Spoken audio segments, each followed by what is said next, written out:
Hello and welcome to the first Matchbook Champions League podcast of the season. I'm Phil Kitromilides. The nice people at Matchbook have let me back for another year. I'd like to think it's because we had so many winners on the podcast last season. I personally wasn't responsible for too many of those correct selections, but a man who was is Mark O'Hare from We Love Betting. He's back as well. And we're also joined by European football writer Nicky Bandini. Welcome along. Mark, starting with you, in terms of sort of raw, visceral excitement, the group stages of the Champions League can't really compete with the latter stages, but from a punter's perspective, it's fantastic to have so many games and so many potential angles, isn't it?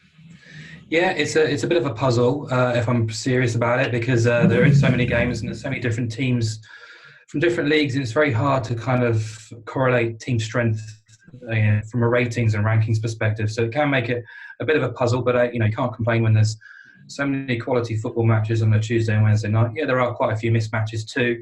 But, I always enjoy the start of the Champions League. Why wouldn't you, when you've got the cream of European football playing each other regularly too? So, it is hard, especially at the start of the season when some of these teams haven't played a huge amount. So there's not a huge body of work to go on. But I think as we sort of get to Matchday 2 and Matchday 3, that's when the real meat will start coming out.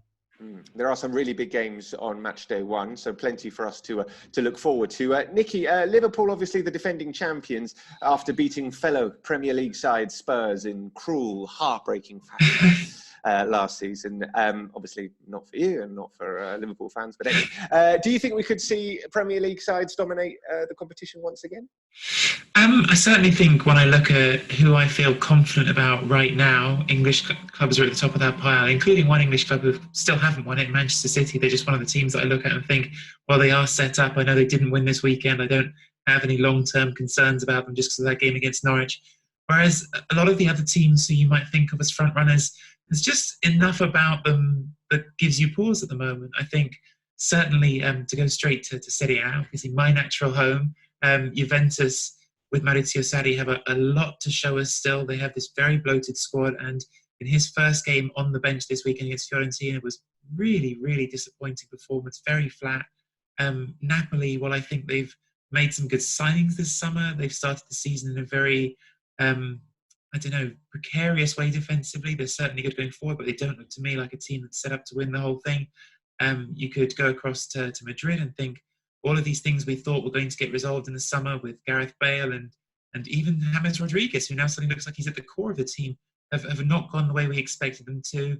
Paris Saint-Germain, obviously a team that hoped to win it, have only just brought Neymar back in and he's getting booed by the home team. There's so many questions around so many of the big clubs that at this point, and as Mark's just said, it's so early to be drawing serious judgments about teams, but at this point, it feels easier to look at those English clubs and go, yes, Liverpool look great again, Man City look great again. That doesn't mean that's how I'll feel by the end of December. It's just that right now, that's how it looks. Yeah, no, that is pretty logical. Let's have a look at the outright betting before we get into some of the picks from Matchday 1. As they were last season, Manchester City are the ante-post favourites at around about 4.7, ahead of Barcelona at 6.5 and Liverpool, the defending champions, at 8.0. You've got Real Madrid at 12.0, PSG at a similar price, with Bayern Munich at 12.5, Juventus at 15.5, and Atletico Madrid at 22.0. Mark, tell us your picks in just a moment. But Nicky, I have to say, for me, Juventus at 15.5 really jumps out. Given, I'd say, how strong their squad is this season. You called it bloated. I said it was strong. There's two ways of saying they've got a lot of good players.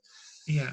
Well, yes. I mean, bloated in as much as they've had to literally exclude players from the Champions League squad who shouldn't be being in that situation. I mean, Emre Can is actively unhappy and wasn't quiet about the fact that he expected to be in that squad and isn't, because they've signed so many midfielders, haven't been able to clear them. The injury to Joshua Chiellini also forced them to bring in Daniele Rugani to take up a spot. Then Mario Mandzukic looks like he's on his way out. But again, players who have been relevant for them in the very recent past who aren't even able to get on the list. It's that many players. And yes, I think you can make a case for that being an interesting price, given that they have got so much talent in that squad. But Maurizio Sarri, I think, first of all, when things were taking a while to get going at Chelsea last season, a lot of people were going, oh, well, he's a slow starter. Well, do you want to be a slow starter on a team that has a limited window of Cristiano Ronaldo? Ronaldo has started this season himself slowly, but we expect that because that's every season with Cristiano Ronaldo. So I do think things will come together, and I expect this team to be very competitive, certainly. But I don't know. I just feel like it's a team with so much to prove in terms of its ability under a new manager to win this whole competition. He has things to prove in this competition where he has, his one sort of shot at it with Napoli didn't go very far. He seemed to sort of throw it away a little bit in that season, which he doesn't have the option of here. This is very much a season in which he's expected to kick on and try and win it with Juventus, and I'm sure he knows that. But I don't know. Again, I might feel very differently about this team by December. I might feel down on them because I just watched a game against Fiorentina where, again, Fiorentina, a good club, but a club with a lot of young players and development it's going through itself. And Fiorentina had 10 corners this weekend. Juventus had none. And that's, of course, a particular statistic. I mean, there's other things we could look at, like shots, but Fiorentina also had loads more. But it just felt so striking to me against Juventus. Juventus cannot even win a corner. It's not the position of strength that we expect to see Juventus in. We have seen them in so often over the last few seasons. It's an uncertain position. Now, uncertainty can go in a good direction, and that's why maybe still that price, as you say, it's a big price for a team that you think of as a favourite, could yet be interesting. But I can't say I feel confident about this Juventus team right now. There's too many things that bug me about them. Okay, that is interesting. I remember last year, Mark, on the Antipost pod, we both liked the look of Atletico Madrid. They were subsequently knocked out by Juventus, of course. 22.0 looks a strong price for them once more. I know you also liked the look of Ajax. I think we got them, what was it, around about 66.0 for a trading option, which turned out to be an absolutely sensational pick. Who's caught your eye this year? A couple of teams, Phil. Firstly, I just want to go back to one of the questions you asked Nicky, actually, just about developed something that Nicky said, actually, about the Premier League, really, because I think we are starting to see a small shift towards the Premier League. I think the money in the game is starting to show. They have got the best coaches in the world, the likes of Pep and Klopp and Pochettino, certainly amongst the elite, and in a competition of what is probably quite small margins, where luck plays a big part as well. It's essentially a 7-match tournament from the knockout stage, really. And I think that extra nous can really count for something. And, before last season's Champions League final, the previous 10 featured one of Barcelona, Bayern Munich or Real Madrid.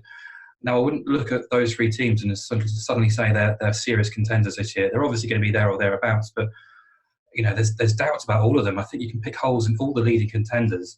I just think the Premier League teams are probably looking the stronger. Spanish clubs have won 10 of 18 titles this century before last season. They'd also featured in 15 of 36 finalist berths, basically. So not far off 50% there. So, but I do think there is a bit of a shift now towards the Premier League. The way Barcelona have folded in away games over the last 2 years, the constant flux around Madrid, the Atletico rebuild as well. I look at City, and I think they're fair favourites, pretty short favourites. So they were 5.7 12 months ago, now 4.45. They were 11-1 at the start of 2017-18. So every year they've been chipped in further and further. Just one semi-final appearance in 8 years. Pep, there's question marks over him in this competition. He's lost 4 semi-finals since winning it with Barcelona, 2 quarter-final exits in the last 2 years. Criticised for his team selection and tactics at Bayern. The same again last year with Man City. They went away to Spurs and he picked a strange team. They should have won that tie, obviously, but it's still pretty strange to me. So if you're looking around at a kind of 4-1 shot for the Champions League glory, it's not really for me. They also have that kind of strange relationship with the supporters in the competition. 30,000 or so turning up at Main Road back in League One 20 years ago, and they can barely sell out on a Champions League night. It's all a bit really strange for me.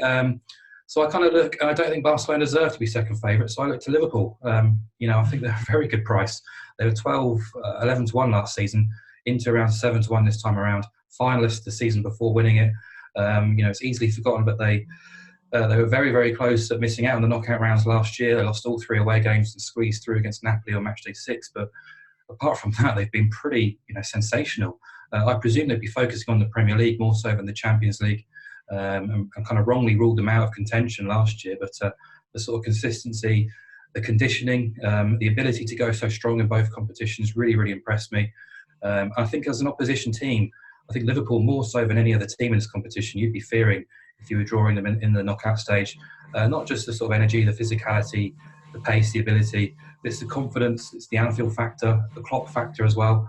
I think they kind of come together as a perfect storm, really. There are obviously concerns. Most of their key players stayed fit for almost the whole season last year. Van Dijk, Robertson, Salah, Mane all played over 3,000 Premier League minutes, which is very, very difficult to repeat. They've got the Club World Cup to contend with as well in Qatar, which is a bit of an inconvenience.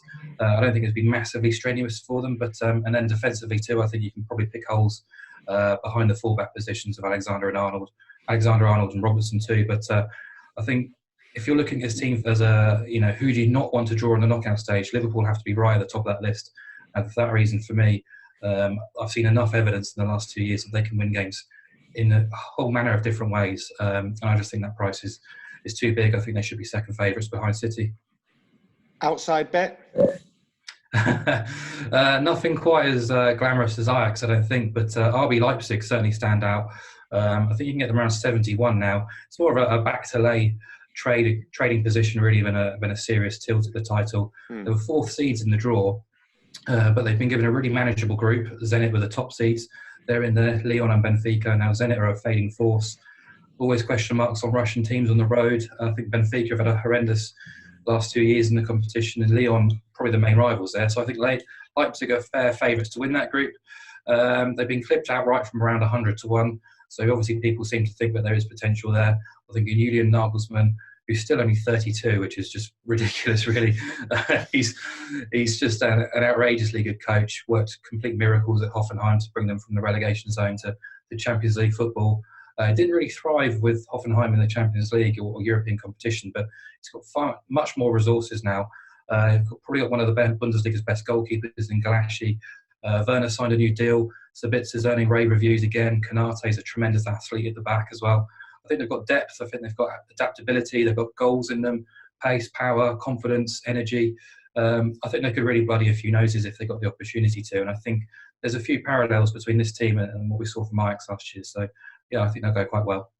They are around about 2.68 to win Group G, as you said, with Lyon, Benfica and Zenit St. Petersburg as well, if you fancy a punt on RB Leipzig, who are Mark's sort of outside tip to maybe cause one or two upsets. And he did pretty well to pick Ajax last season, so he knows what he's talking about. Let's turn our attention to the games on match day one. There are some serious blockbuster ties. We're going to start off by talking about Paris Saint-Germain against Real Madrid. PSG offered at around about 2.19 to win. Real Madrid at 3.32. The draw around about 3.7. It's worth noting Real Madrid do have some notable absentees. No Sergio Ramos, no Luka Modric either. Ramos is suspended, as is Nacho Fernandez, the other centre-back. Luka Modric is injured. There are some other injuries as well for Real Madrid, who come into the game after beating Levante just about at the Bernabeu at the weekend. PSG, all sorts going on there off the field in terms of what's going on with Neymar. He got them out of trouble at the weekend. I think, Mark, what's the angle here? Because neither of these two big sides inspire too much confidence. No, not at all. I think the odds are interesting because the market's essentially saying they're probably rated around the same level, and I wouldn't really disagree. Weirdly, Real Madrid are shorter to win the group. PSG are shorter to win the tournament outright, so I'm not really sure how that works. But my preference would probably be to be slightly with PSG, but I think the safer play is just to get with goals. I think over 2 3/4 goals are just shy of 1.8 is fair enough, really, when you look at these two teams. Madrid on Saturday, excellent for the first half against Levante. Then just fell apart after the break. It got pretty hairy after that. Bale was obviously banned. He's played pretty well so far. Casemiro looked really lethargic. I know he's been away with Brazil on international duty on both coasts of America. It really showed. I just think that team is lacking protection in the middle outside of him. You mentioned the ban for Ramos as well, which is a bit of a blow. Some might see it as a bonus, but I think certainly you'd want him in your team. You want your leaders in the team. And I think Levante exposed a few weaknesses that we've seen already with Real and Celta Vigo as well. So I think Madrid are definitely vulnerable. But then PSG just aren't dominating Ligue 1 as we probably would expect at this stage, even at this early stage. It was a great winner from Neymar at the weekend. Saved them really a bit of embarrassment. But I think I fancy this game, PSG, at the Parc des Princes. They do enjoy inviting the big teams to Paris, unbeaten in 21 group stage games. At home now since 2004, been the top scoring team in the tournament the last 2 seasons too. I think if you look at Champions League historical trends, we've essentially got 2 of the 3 most prolific teams in the competition in terms of goals per game. Real have scored in each of the last 28 of this competition under Zidane. They have got a good record against PSG in recent years. They've lost twice in the group stage last season, so PSG aren't so solid themselves. And if you look at just the over 2.5 goal angle, it's landed in 31 of 34 Real Madrid Champions League games and 21 of 24 PSG games. I'm happy to be on it again because I just don't have the confidence to back either. No, but those stats really do back up that selection. Nicky, what do you reckon? There are going to be goals in this? Mark was sort of edging towards backing PSG, but it's gone for goals because it's a safer play. What do you reckon? Yeah, I'm inclined towards the same sort of perception of this game, certainly in terms of what I expect from it, because I find it very hard to know what to expect and whether or not these teams are strong right now. But what I do still know is that even when Neymar is getting booed, he can still score a goal like the one against Strasbourg this weekend, which was a brilliant goal. Even when things are unsettled on that team, you still have Choupo-Moting playing great at the start of the season. You still have, more importantly, Kylian Mbappe and everything he can do for you. It's still a team that has so much going forward. That Angel Di Maria as well, when you've got sort of that coming in as, I remember that from the game against Napoli last season when they were really struggling and playing badly, and then Di Maria pulls out that goal out of nowhere, and you think that's maybe the 3rd or 4th player on that team that you think of to dig you out with a goal from nowhere. So there's so many options for scoring, even when the team isn't right. And likewise, you could say the same about Real Madrid. I mean, Eden Hazard, I think, made his debut off the bench this weekend, if I'm right. Yep. But again, options and options and options for finding goals. I don't trust PSG defensively at all. And I think on the basis of the Levante game, Madrid, again, are not settled at the moment, just not in a place where you'd expect them to be in mid-season. And so I think perhaps even sort of factoring in on top of that it's the beginning of the group stage, that both of these teams have perhaps a little bit more freedom, knowing that in this group, this is, first of all, the beginning, and second of all, to some extent, the game with the least sort of expectation to win, whereas the other 2 games they're going to be expected to win. This is a game they want to win, but I don't know, I just felt there's going to be enough freedom in this game that it should be, I hope it will be, an entertaining game rather than a cagey one. Okay. I do remember I was in Paris for a game between these 2 sides in 2015 in the group stages, finished 0-0. But anyway, I'm going to go with you guys and expect goals because, yeah, it's a pretty convincing argument that you've made. Let's move on and talk about another huge tie, Atletico Madrid against Juventus at the Stadio Wanda Metropolitano, the La Liga leaders who lost at the weekend, their first loss in the Primera División at Real Sociedad. They're available at around about 2.48. Juventus at a healthy-looking 3.28. The draw is at 3.12. As we said, both of these sides dropping their first domestic points of the season at the weekend. Nicky, you've touched upon just how sort of disjointed or disappointing that performance was against Fiorentina on Saturday. I mean, how much should we read into that ahead of the game on Wednesday? It's a tricky one because there are sort of different things that go into that performance of the weekend. And it's true also, by the way, for the Real Madrid performance of the weekend. Everyone's coming back off an international break. Certain players have got more time and travel in their legs. I think the Juventus-Fiorentina game, an underestimated aspect to it, is being played in the middle of the day at a time of year when it's still very hot in Florence. And in watching this game, I thought both teams looked very leggy by the end. A lot of players with cramps. Juventus had 3 injury substitutions, all 4 which were basically all muscle injuries or extreme cramps because, well, not necessarily because of the heat, but certainly the heat is often a factor in those sorts of injuries and dehydration. So there are other things that go into that performance, but nothing about Juventus' 3 games so far suggests to me that this is a team that Maurizio Sarri yet has his stamp on. I think what we've seen so far is pretty much a Max Allegri team in which the main change is that, look, Gonzalo Higuain's back, and there's been some promise in the exchanges between Higuain and Ronaldo. I think they still have some recognition with each other, some of those memories of Madrid maybe, or just 2 talented footballers knowing how to work together. But their interchanges have been promising. But at the same time, And Higuain, I think, I'm not trying to knock him as a player who works for his team, because I think he can be underestimated actually in the work he does outside the box. But he's not a sort of full speed press and drop back kind of player. That's not what you get from him. You obviously don't get that from Ronaldo.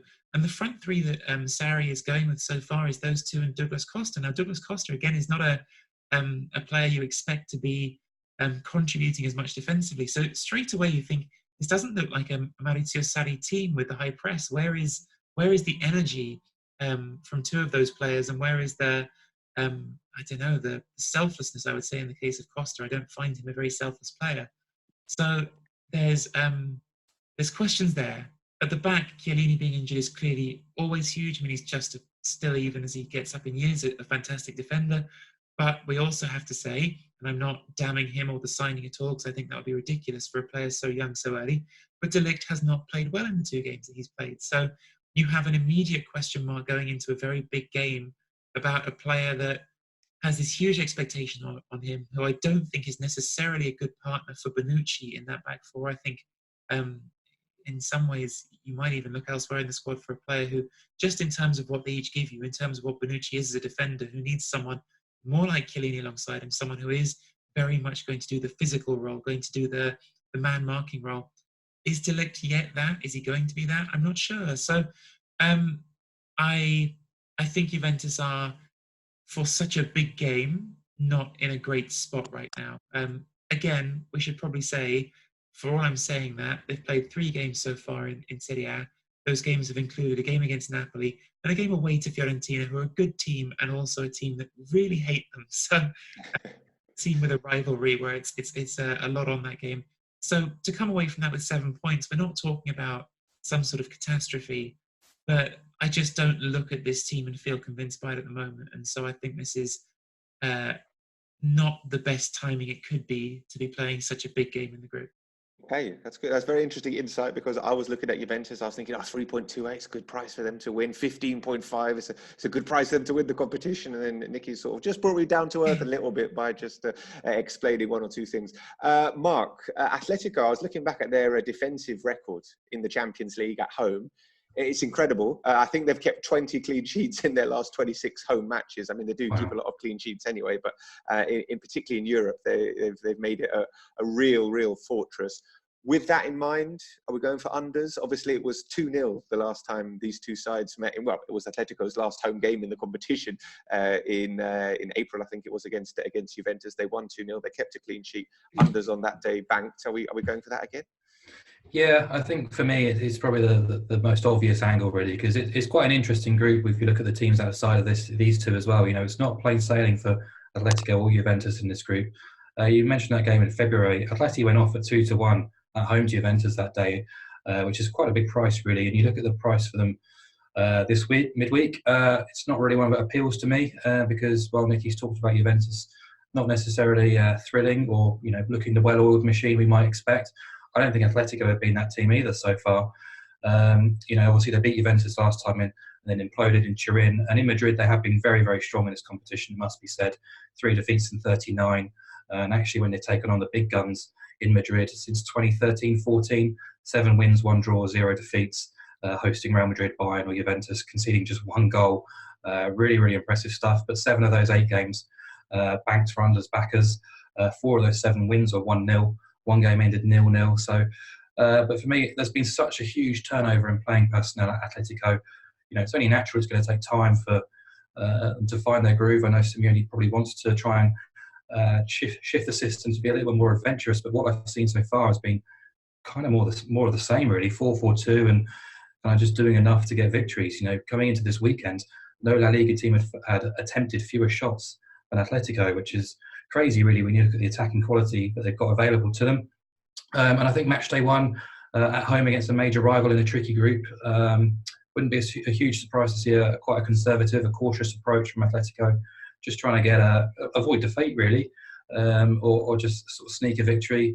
I know in João Felix and Costa and Morata, there's players who can cause problems, but you know, Griezmann is a big elephant in the room, really. You know, he played a key role in terms of assisting or scoring 54% of Champions League goals for Atletico Madrid over the last 5 seasons. I'm not sure any of those players, even João Felix, is quite yet ready to take over that mantle. Nicky's obviously given a huge and great insight into Juventus there and what they've done so far. Again, I've not been hugely impressed by their body of work. Pretty average against Parma, didn't really click against Fiorentina.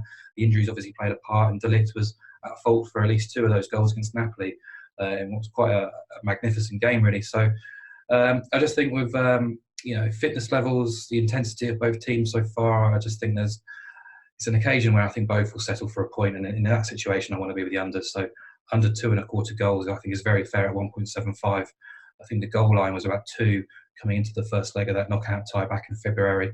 Backing under 2.25 goals basically means we get a half stakes profit if exactly 2 goals are scored, a full winner if 0 or 1 goal scored, and only losing money if 3 or more goals are scored. So I prefer that to any sort of Atletico-based bet.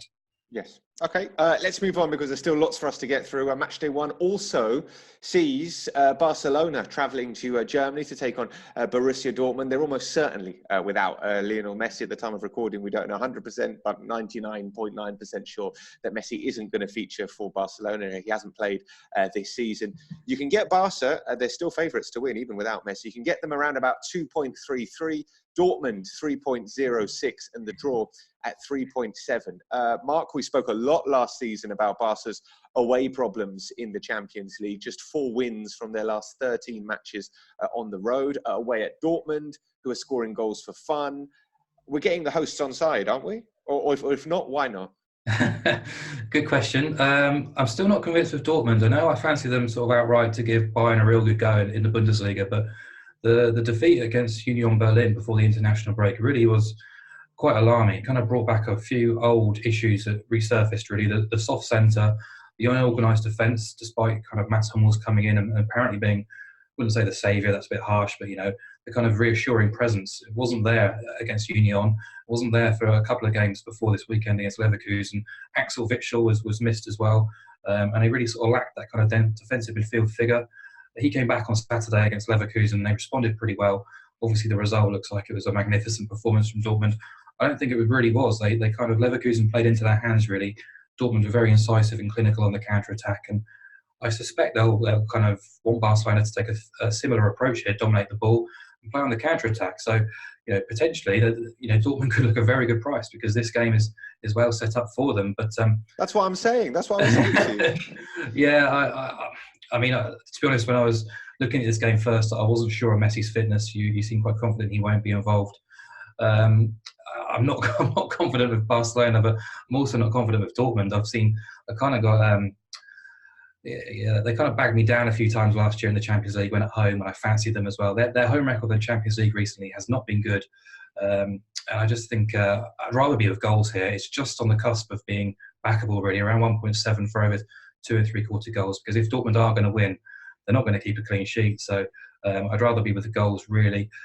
Seeing Barcelona on Saturday night against Valencia, they're still fallible defensively to sort of fast, direct attacks. Even with that midfield of Busquets and De Jong and Arthur, I thought before the game, that looks pretty solid, actually. But it wasn't really the case. And as you mentioned, that away record, their group stage record is actually really strong. 1 defeat in 28 in nearly 5 seasons of football. But the away record is alarming. But not just that, their goal scoring record away from home in this competition. They've only scored twice or more in 3 of their last 15 away from home. But they do tend to be quite conservative under Valverde away from home in the competition. But then they've conceded 2 goals in each of the last 3 games. I just think Dortmund have a good opportunity to get amongst the goals here. I suspect Barcelona will score as well. So in that situation, I'd rather be with goals. You go along with that, Nicky? High-scoring game in Dortmund? I hope so. Yeah, I hope so. I mean, I was just thinking that in amongst all this, Messi not being there talk, we haven't mentioned the fact that Barcelona don't need Messi anymore because they found another 16-year-old who can just sort of walk onto the team and immediately be brilliant in Fati this weekend.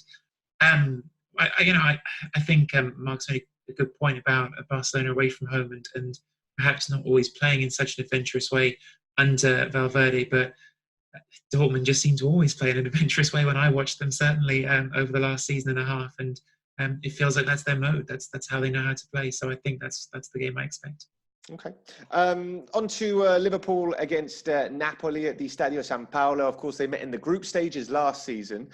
Napoli winning 1-0 at home, Liverpool winning 1-0 at Anfield. You can get Napoli at around about 3.22, Liverpool at 2.27, and the draw at 3.62. Nicky, Napoli's 3 Serie A games this season, I think they've produced 16 goals. You can get over 2.7 goals on Tuesday night, around about 1.90, which looks a decent option. Should we go for a goal fest? Obviously, last season it was 1-0, but are we going to have more goals this time? I think that yes. I think that this Napoli team this season, so far in 3 games, has just been so deeply unconvincing defensively, which is incredibly frustrating for me, just on a personal level, because I spent the whole of the summer telling everyone that after signing Manolas, I thought they had the best centre-back pairing in the division with Manolas and Koulibaly. So my whole gambit going into the season was that was going to be the best team in Serie A defensively, and they definitely don't look like that at the moment, which I don't think is actually just about the partnership. Koulibaly has had a bit of a rough start to the season on an individual performance level. I thought he was better this weekend in their win over Sampdoria, but he doesn't seem to be at top form, which I think a lot of people who saw him at Anfield last season, that was perhaps for an audience that don't watch Serie A so regularly, it was a bit of an awakening to him and how good he is, because I think he's a brilliant defender when he is on top of his game.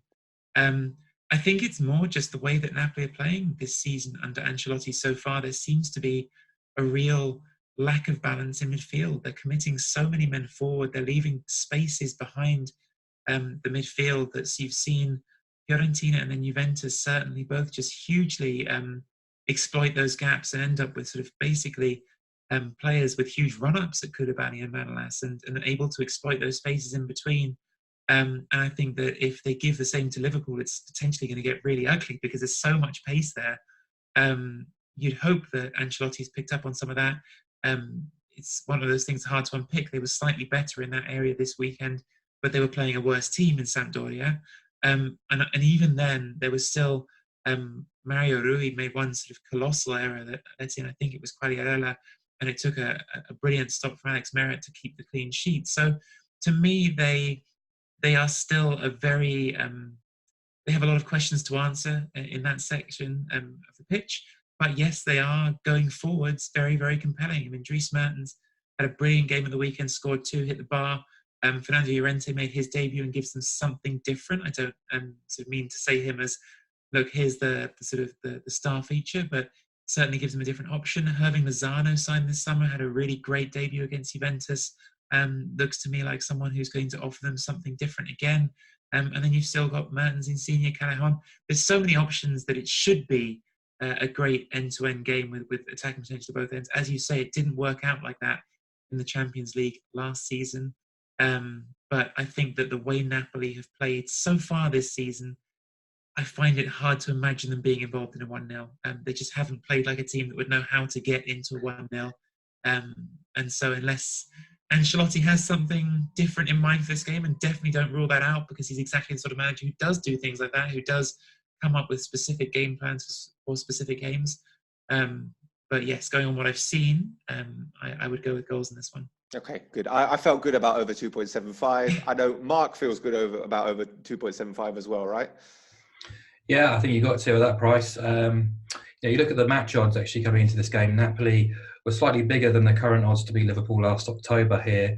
Liverpool were around the same price, so that the market suspects that there's, is kind of expecting potentially a draw here. But Liverpool were really poor away in the group stage last year. Actually, quite poor away from home throughout the Champions League, even the knockout stage.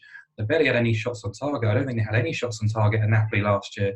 But I do think they're a level above them. I think in the last 12 months we've seen Liverpool take an even bigger leap forwards, and Napoli kind of taking a small step forwards. Over the last 2 Champions League games, Liverpool have scored more goals, won more games than any other team in Europe. For me, they're very close to City now and being the best teams on the planet. I think if they bring their A game here, I do have concerns for Napoli. It's just a matter of how good are Liverpool going to be, how much, just based on last year. I know it's a very small sample, but I am reasonably confident in them. But they were tighter at the back against Burnley before the international break. But Newcastle had a bit of a joy getting in amongst them on Saturday in the Premier League. So there is going to be opportunities for Napoli.